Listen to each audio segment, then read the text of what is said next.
Son las 12:31 del mediodía. Bueno, siempre, desde que el hombre es hombre, han existido grandes conflictos o guerras que generan cambios económicos a nivel mundial e incluso han devastado países. Para conocer precisamente más acerca de estas naciones, cómo se recupera una economía que ha pasado por una guerra, cómo vive la economía de un país que está atravesando un proceso bélico, tenemos al economista Leonardo Buniac con nosotros. Él es economista, magíster en economía internacional, especialista en finanzas internacionales, consultor en planificación estratégica y calificador de riesgo bancario. Pero antes de dar la palabra al profesor Buniac, vamos a escuchar un trabajo que preparó nuestra compañera Jessica Ferrer, productora, periodista de Unión Radio. Jessica. Cuando analizamos los países en guerra, siempre uno de los puntos a evaluar es el impacto en la economía y cómo se recuperan luego de grandes conflictos, y en muchas ocasiones causan daños multimillonarios. Lamentablemente, el 2023 fue un año especialmente conflictivo en el escenario mundial, con el estallido de guerra entre Israel y Hamás en Gaza, la situación entre Rusia y Ucrania, que siguen sin conseguir una conciliación. La crisis se ha visto enmarcada en el colapso del sistema financiero global, inflación, sanciones, deudas de interés en los que la carga de deuda resultan insostenibles, o países que básicamente se declaran insolventes y muy probablemente negocian acuerdos con el Fondo Monetario Internacional, el Banco Mundial y otros prestamistas globales. El Instituto de Investigaciones Internacionales Crisis Group elabora su acostumbrada lista de conflicto que permite medir la temperatura geopolítica del mundo actual y la incidencia para este año 2024. En esta lista se encuentra Oriente Medio, Ucrania, Rusia, Sudán, Myanmar, Etiopía, Haití, Armenia, Azerbaiyán, Estados Unidos y China. Estos conflictos generan movimientos a nivel económico en el mundo. La bienvenida al profesor Leonardo Buniac, economista, magíster en economía internacional, especialista en finanzas internacionales, consultor en planificación estratégica y calificador de riesgo bancario. Un placer saludarlo y recibirle, profesor. Bienvenido a Agenda Éxitos. También en nombre de Unaya Menábar, quien le habla, Albani Lozada. Bienvenido, Leonardo. ¿Cómo estás? Bienvenido. Gracias. Bueno, muchas gracias, Albani, muchas gracias, Unai, un placer inmenso. Una pregunta, solo una curiosidad, ¿cuántas horas tenemos para hablar del tema? Caramba. Unos minutos Solo nomás. unos minutos, Hay que sí. meter la gallina en el cubito. No nos queda de otra. Ok. ¿Cómo Ok. entender, No, no. cómo entender, profesor, cómo sobreviven los países que enfrentan conflictos de esta magnitud? Sí, claro, mira, lo primero es quién es el invasor y quién es el invadido, porque Claro. en el caso del conflicto Ucrania-Rusia, claramente Ucrania es muy importante para Rusia, entre otras cosas porque a través de Ucrania pasan más o menos el 40% de los tubos de hierro, oleoductos, gasoductos, poliductos que alimentan a Europa de gas y petróleo ruso. Recordemos que Europa es una suerte de rehén energético de la antigua Unión Soviética y hoy de la Federación Rusa. Eso es bien importante, pero por otra parte Ucrania es el granero del mundo, o sea, es muy importante desde el punto de vista de la producción de alimentos, así que el impacto es a lo interno, sin duda por la devastación que ha sufrido Ucrania, afectando toda la capacidad de producción de riqueza, pero también hay impactos globales, porque en el año 2022 lo vimos con un proceso de inflación global, especialmente inflación de alimentos, producto básicamente de que Ucrania es el granero del planeta. Entonces, no solamente hay impacto a lo interno de una economía devastada por la guerra, sino también hay impactos internacionales, igualmente como el caso del conflicto palestino-israelí, que ya tiene consecuencias regionales, como por ejemplo la participación de los llamados hutíes proiraníes, que son chiitas, que operan en Yemen, que están aledaños, ¿verdad?, limítrofe al famoso canal Bab el-Mandeb en el Mar Rojo, y que ha obligado a muchos buques, a cientos de miles de buques, a desviar su ruta por el Mar Rojo para atravesar el canal de Suez y caer al Mediterráneo e irse entonces a través de Sudáfrica. Y eso ha hecho que el costo de los contenedores se haya multiplicado por 3 y por 4. Un contenedor que viene de la costa oriental de la China hasta Europa, que costaba más o menos $1,500 cada contenedor, hoy estamos hablando de $4,500 aproximadamente, porque ya la ruta del Asia-Pacífico Índico para entrar por el Mar Rojo a través del Bab el-Mandeb y llegar al Mediterráneo por el canal de Suez está técnicamente cerrada como consecuencia de un conflicto local que es Israel-Hamás, Franja de Gaza, pero que se ha extendido entonces regionalmente porque las milicias hutíes en Yemen están bombardeando todos aquellos barcos de origen occidental que teóricamente apoyan a Israel en el conflicto contra Hamas. Entonces vemos entonces cómo los conflictos bélicos no solamente tienen un impacto local por la devastación y por supuesto en la capacidad productiva de riqueza de un país, sino también tienen conflictos, pero tienen consecuencias globales, ¿no? Otra cosa por la globalización mundial. Así que entonces es bastante complejo cuando uno evalúa, pero sin duda localmente es claro que en el caso por ejemplo, de Ucrania, en el caso de la Franja de Gaza, que han recibido un bombardeo muy importante, hay una suerte de aniquilación de la capacidad productiva, de la capacidad logística, de la red de distribución, del quiebre en la cadena de suministro, que afecta la posibilidad de crecimiento y sin duda de desarrollo. Claro, pero uno se pregunta, mientras tanto, ¿de qué están viviendo esos países? O sea, un país porque esté en guerra no se paraliza del todo, al menos. Hay una situación terrible o se cambian los rubros en los que se empieza a construir. Una vez ha escuchado y ha leído en muchas oportunidades, por ejemplo, que la Segunda Guerra Mundial fue un gran empujón para la economía de Estados Unidos, por ejemplo. Porque, bueno, produjeron una cantidad de materiales, de mercancías, de cosas que podían vender también a otros países. Cambiaron unas fábricas que a lo mejor producían unos productos, no sé, automóviles, la convirtieron en fábricas de tanques o en fábricas de aviones. Entonces, entraron como en otro mercado. Y lo que nos llama la atención es que cuando uno revisa los rankings de la economía mundial, hay países que hoy en día están en guerra, que están mucho mejor económicamente que países que no lo están. Entonces ¿cómo explicar ese tipo de cosas, ¿no? Sí, es incomprensible para uno. Yo diría que eso fue tan brillante como que si yo lo hubiese dicho. Es que uno va aprendiendo, Leonardo.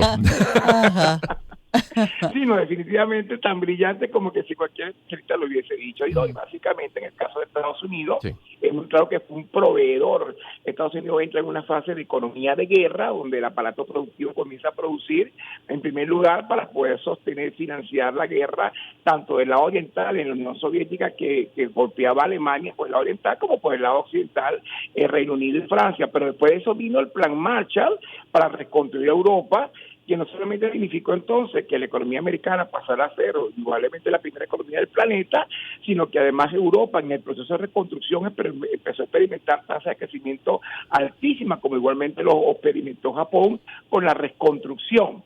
Entonces, definitivamente las economías de guerra suelen crecer muchísimo, entran en una etapa de excepción, pero cuidado, no hay duda que la guerra devasta, no hay duda que la guerra destruye, entre otras cosas porque destruye la capacidad logística de un país, su infraestructura, y impacta directamente el quiebre, ¿verdad?, de las cadenas de suministro de productos y servicios, materia prima, productos semielaborados, productos intermedios, productos finales para el consumo, y por supuesto aumenta lo que se llama el riesgo país. ¿Qué significa esto? La calificación de la deuda del país, porque se eleva lo que se llama el riesgo político. ¿Qué significa eso? El riesgo político no es otra cosa que la probabilidad de un país que no pueda cumplir con sus obligaciones de pago de la deuda externa como consecuencia de un conflicto político. Y eso incluye un evento bélico como también sanciones, como el caso de la República Islámica de Irán, cuyo riesgo político es muy alto, el caso de Venezuela en particular en este momento con el restablecimiento de sanciones, y otros países como el caso de Rusia con en el conflicto Ucrania-Rusia, Kiev-Moscú. Entonces, básicamente, no hay duda que las economías de guerra generan impactos económicos positivos por un lado, pero impactos muy negativos por otro lado. En el caso de Israel, la economía de Israel no se ha afectado prácticamente en lo absoluto por la dinámica con la Franja de Gaza, porque Israel es quien está invadiendo, ¿verdad?, la Franja de Gaza con el objetivo de aniquilar al grupo terrorista Hamas. Pero sí, la Franja de Gaza sufrió un impacto sumamente importante, un poco más ya de un 30, casi 40% de su territorio, afectando toda la infraestructura física y, por supuesto, las cadenas de suministro de bienes y servicios. Entonces, obviamente, sí hay impactos sumamente graves, pero también hay países que son devastados por una guerra que nada tiene que ver con el conflicto bélico, sino otro tipo de conflicto étnico-religioso. Lo acaba de mencionar el caso de Armenia con Azerbaiyán, donde hay una lucha fronteriza por el control de una región que se llama Altos de Canadá, y entonces también allí hay un conflicto que ha elevado el riesgo político de la zona y encareciendo el servicio de la deuda pública. De todas, la guerra genera impacto no solamente en lo económico, ya sabemos que en términos del costo de vidas humanas es altísimo, sí. Y por supuesto nunca es bienvenida ni deseable todo. Absolutamente. Exactamente. Bueno, profesor, tenemos que hacer una pausa hasta ahora, son las 12:42 del mediodía, pero a mí me gustaría, tengo mucha curiosidad de saber, a ver, la economía doméstica, la economía interna, la de la gente que vive en ese país que está en guerra, ¿cómo sobrevive la población? ¿Qué estrategias normalmente que se conozca de la historia, etcétera, se pone en práctica para que esos pobladores, ¿no?, que se mantienen todavía con vida, puedan seguir adelante y sobreviviendo hasta que, bueno, con un golpe de suerte o que lleguen por lo menos acuerdos, se acabe esa situación bélica en su país? 12:42, nos vamos a la pausa, amigos, escuchamos buena música y al regreso seguimos conversando con el profesor Leonardo Buniac, economista, magíster en Economía Internacional. Hablamos con él acerca de las economías de países en guerra. Empezamos el año en su compañía. Circuito Éxitos. Caracas, Maracay, Puerto La Cruz, Puerto Ordaz, Barquisimeto, El Vigía, Guarenas, Guatire, Mérida, Táchira, Margarita, Maracaibo, Maturín. Circuito Éxitos. Melodías de siempre. Sonidos en primera fila.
El profesor Leonardo Buñac nos acompaña para, descifrar aquello que no entendemos, cómo sobreviven los países en guerra, cómo viven sus pobladores, sobre todo, economías de países en guerra, en todo caso, profesor, y le dejaba esa pregunta al aire de a través de qué mecanismos la gente pues hace vida y se mantiene de alguna manera la economía en ese país que está enfrentando una situación bélica de gran magnitud, como por ejemplo la que ocurre en estos momentos en Ucrania luego de la invasión de Rusia.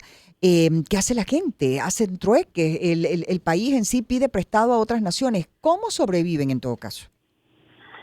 Sí, mira, hay digamos que varios elementos que analizar. Lo primero es que cuando ocurren estos conflictos bélicos y hay una devastación del país, hablamos como hace unos minutos, se devasta la infraestructura física que incluye la infraestructura industrial, la infraestructura eléctrica, los acueductos, etcétera. Obviamente la economía entra en una etapa casi preindustrial, por lo tanto lo que comienza a prevalecer es una suerte, Albani, de economía de subsistencia. Y en aquellas localidades donde no es posible las migraciones involuntarias, lo que tú vas a ver es básicamente agricultura de subsistencia. Casi llegas al pasado cuando tenías la práctica de la recolección, la caza y la pesca, casi informado. Estamos hablando de las épocas originarias. Sí. Entonces, básicamente lo que opera es una suerte, lo que está ocurriendo en este momento, por ejemplo, en el este de Ucrania, en la región del Donbass, en la región de Lugansk, Yarkov, donde básicamente hay una agricultura de subsistencia y opera lo que se llama el counter trade, que es no otra cosa que el intercambio o el comercio de compensación, porque prácticamente la unidad monetaria muere en la zona. Entonces es una economía sumamente precaria, una economía de subsistencia.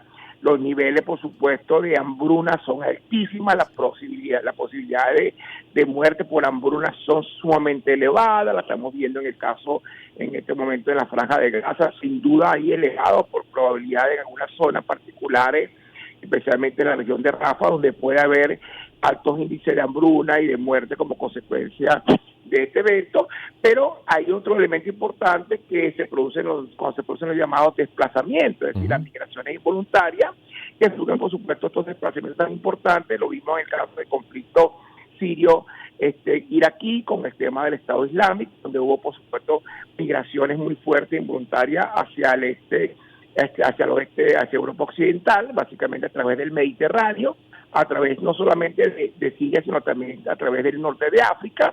Entonces, los movimientos involuntarios o las migraciones involuntarias son consecuencia básicamente de este tipo de conflictos bélicos o conflictos étnico-religiosos, como el caso, por ejemplo, de la población en Myanmar, donde hay conflictos étnico-religiosos terribles. Entonces hay desplazamiento de la población, lo hemos visto en el caso de la Franja de Gaza. Lo primero es que si localmente no hay migración, lo que va a ocurrir es una suerte de economía de subsistencia sumamente precaria, con altas posibilidades sin duda de hambruna y de muerte como consecuencia de la misma. Pero por otra parte, estamos ya en un mundo distinto como era antes de la Segunda Guerra Mundial, y entonces están los organismos internacionales, las organizaciones no gubernamentales que se encargan de dar cierta asistencia, ¿no?, a estos países en conflicto a través de mecanismos, por supuesto, institucionales como las ONG, la Cruz Roja, para poder proveer ayuda, sobre todo ayuda a nivel de medicamentos y alimentos para la población que es víctima, por supuesto, del conflicto. Sí. Y claro, también supongo que, por ejemplo, uno dice, Ucrania está en guerra, pero no toda Ucrania está en guerra. O Israel está en guerra. No todo Israel está en guerra. O sea, hay zonas que están en conflicto donde hay devastación, hay muerte, hay bombardeos, etcétera, pero hay otras zonas que no. Entonces, eso al final no termina compensándose y no surgen también como nuevos modelos de negocio, el contrabando, el trapicheo, aparecen los bachaqueros, etcétera. O sea, el empiezan a surgir pues. otro tipo de mecanismos para hacer negocios que no sé qué tanto son sostenibles ni tan eficientes como para mantener una economía medianamente a flote. El tema es sumamente delicado y puede ser origen de conflicto que lo tengamos en los próximos minutos a través de redes sociales, pero en el caso, por ejemplo, particular de la Franja de Gaza, es Hamás quien políticamente controla la Franja de Gaza.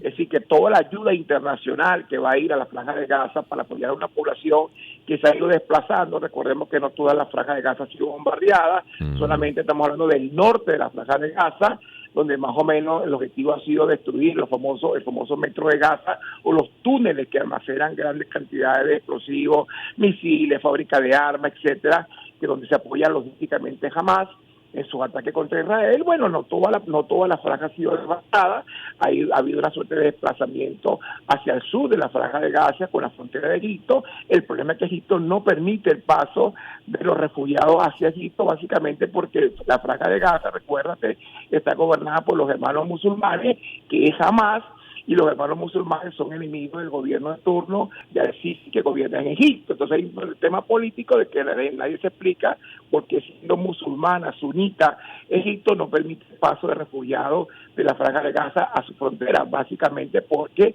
son hermanos musulmanes los que están promoviendo movimientos migratorios y son enemigos del gobierno de Egipto, que de alguna manera no que apoya a Israel, pero que sí tiene una suerte de acuerdo de cooperación y de subsistencia plena.